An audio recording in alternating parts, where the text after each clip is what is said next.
Praise the Lord. ஆண்டவருடைய நாமத்திற்கு மகிமையும் கனமும் உண்டாவதாக. அப்போஸ்தலனாகிய பவுல் கொரிந்தியருக்கு எழுதின முதலாம் நிருபம் 3ஆம் அதிகாரத்திலே 16வது வசனத்தை நான் வாசிக்கிறேன். நீங்கள் தேவனுடைய ஆலயமாய் இருக்கிறீர்கள் என்றும் தேவனுடைய ஆவி உங்களில் வாசமாய் இருக்கிறார் என்றும் அறியாதிருக்கிறீர்களா? நீங்கள் தேவனுடைய ஆலயமாய் இருக்கிறீர்கள் என்றும். கர்த்தருக்கு ஸ்தோத்திரம். நாம் தேவனுடைய ஆலயமாய் இருக்கிறோம் என்று வேதாகமம் நமக்கு சொல்லுகிறது. அதற்காக கர்த்தருக்கு ஸ்தோத்திரம். கர்த்தர் சொல்றாரு, நீங்கள் தேவனுடைய ஆலயமாய் இருக்கிறீர்கள். பிரதர், நீங்க யாரு? ஒரு தேவனுடைய ஆலயம். சிஸ்டர், நீங்க யாரு? ஒரு தேவனுடைய ஆலயம். வாலிபனே, நீங்க யாரு? ஒரு தேவனுடைய ஆலயம். தேவனுடைய ஆலயம் என்றால் தேவனுடைய ஆலயம் பரிசுத்தமானது. அந்த தேவனுடைய ஆலயம் என்று சொன்ன உடனே உங்களுக்கு ஒரு காரியம் தெரிய வேண்டும். தேவனுடைய ஆலயம் ரொம்ப பரிசுத்தமானது. ஆகவே தேவனிடத்திலே பரிசுத்தத்தை தான் எதிர்பார்ப்பார். தேவனுடைய ஆலயம் பரிசுத்தமானது. தேவன் அந்த ஆலயத்திலே பரிசுத்தத்தை எதிர்பார்ப்பார். நீங்கள் தேவனுடைய ஆலயமாய் இருக்கிறீர்கள் என்றும். கர்த்தருக்கு மகிமை. நீங்கள் தேவனுடைய ஆலயமாய் இருக்கிறீர்கள். நீங்கள் சாதாரணமானவர்கள் அல்ல. நீங்கள் ஒன்றுக்கும் உதவாதவர்கள் அல்ல. நீங்கள் ஒரு பிரயோஜனமற்ற ஆட்கள் அல்ல. பைபிள் சொல்லுகிறது, நீங்கள் தேவனுடைய ஆலயம். நீங்கள் ஒவ்வொருவரும் சொல்லுங்கள், நாங்கள் தேவனுடைய ஆலயம். எப்பொழுதும் சொல்லுங்கள், நாங்கள் தேவனுடைய ஆலயம். தேவனுடைய ஆலயம் சுத்தமாய் இருக்கிறது.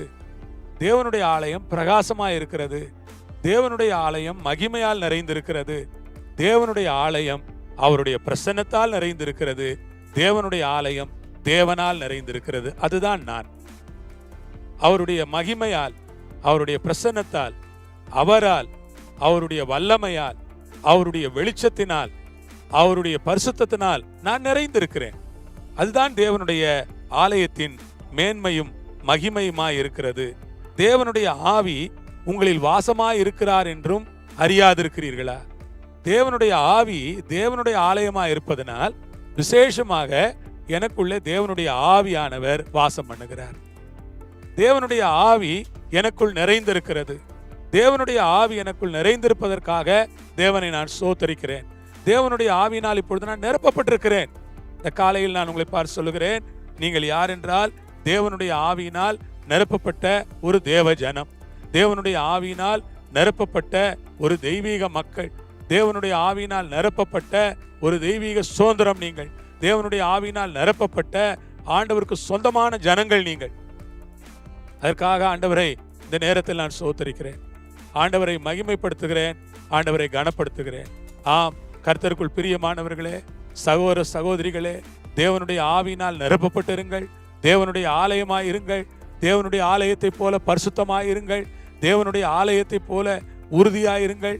தேவனுடைய ஆலயத்தை போல தெளிவாயிருங்கள். தேவன் தாமே உங்களை தமது ஆலயமாக வைத்து ஆசீர்வதித்து நடத்துவாராக. நாம் ஜெபம் பண்ணுவோமா? பரலோக பிதாவே, இந்த வேளைக்காக ஸ்தோத்திரம். இயேசு கிறிஸ்துவின் நாமத்தில், இயேசு கிறிஸ்துவின் மூலமாய் நான் உம்மை நோக்கி பார்த்து ஜெபிக்கிறேன். நாங்கள் தேவனுடைய ஆலயமாய் இருக்கிறோம் என்றும் தேவனுடைய ஆவி எங்கள் வாசமாய் இருக்கிறார் என்றும் நாங்கள் அறிந்திருப்பதற்காக உமக்கு நன்றி கர்த்தாவே.